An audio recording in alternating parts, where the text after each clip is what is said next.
I'm going to start. My name is Valerie Wolf. In listening to the testimony today, it all sounds really familiar. I am here to talk about a possible link between radiation and mind control experimentation that began in the late 1940s. The main reason that mind control research is being mentioned is because people are alleging that they were exposed as children to mind control, radiation, drugs, and chemical experimentation, which were administered by the same doctors who are known to have been involved in conducting both radiation and mind control research. Written documentation has been provided revealing the names of people and the names of research projects in statements from people across the country. It is also important to understand that mind control techniques and follow-ups into adulthood may have been used to intimidate these particular research subjects into not talking about their victimization in government research.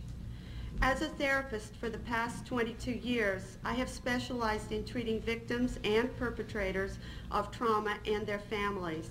When word got out that I was appearing at this hearing, nearly 40 therapists across the country, and I had about a week and a half to prepare, contacted me to talk about clients who had reported being subjects in radiation and mind control experiments. The consistency of people's stories about the purpose of the mind control and pain induction techniques such as electric shock, use of hallucinogens, sensory deprivation, hypnosis, dislocation of limbs, and sexual abuse is remarkable. There is almost nothing published on this aspect of mind control used with children, and these clients come from all over the country having had no contact with each other.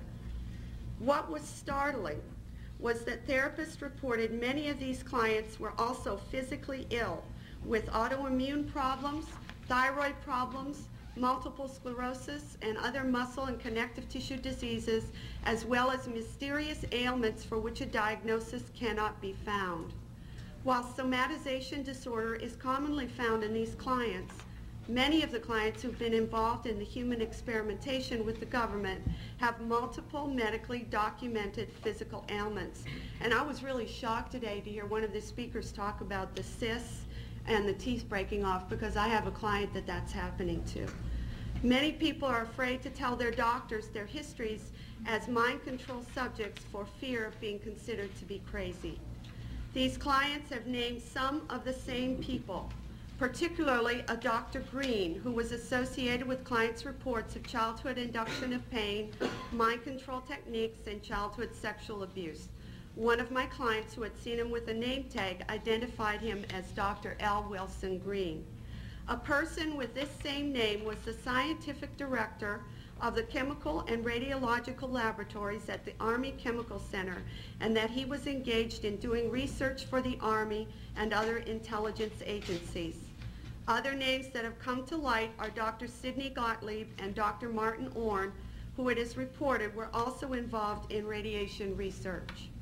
It needs to be made clear that people have remembered these names and events spontaneously, with free recall, and without the use of any memory retrieval techniques such as hypnosis.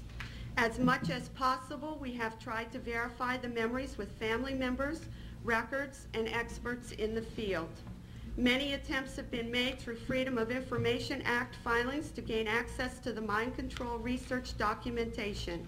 These requests have generally been slowed down or denied, although some information has been obtained, which suggests that at least some of the information supplied by these clients is true. It is important that we obtain all of the information contained in the CIA and military files to verify or deny our clients' memories. Although many of the files for MKULTRA may have been destroyed, whatever is left, along with the files for other projects, such as Bluebird and Artichoke, to name only two, contain valuable information. Furthermore, if, as the evidence suggests, some of these people were used in radiation experiments, there might be information in the mind control experiment files on radiation experiments.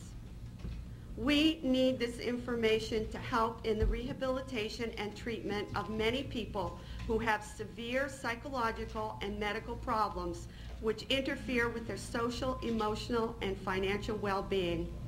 Finally, I urge you to recommend an investigation into these matters. Although there was a commission on mind control, it did not include experiments on children because most of them were too young or still involved in the research in the late 1970s to come forward. The only way to end the harassment and suffering of these people is to make public what has happened to them in the mind control experiments. Please recommend that there be an investigation and that the files be opened on the mind control experiments as they related to children. Thank you. And Good afternoon.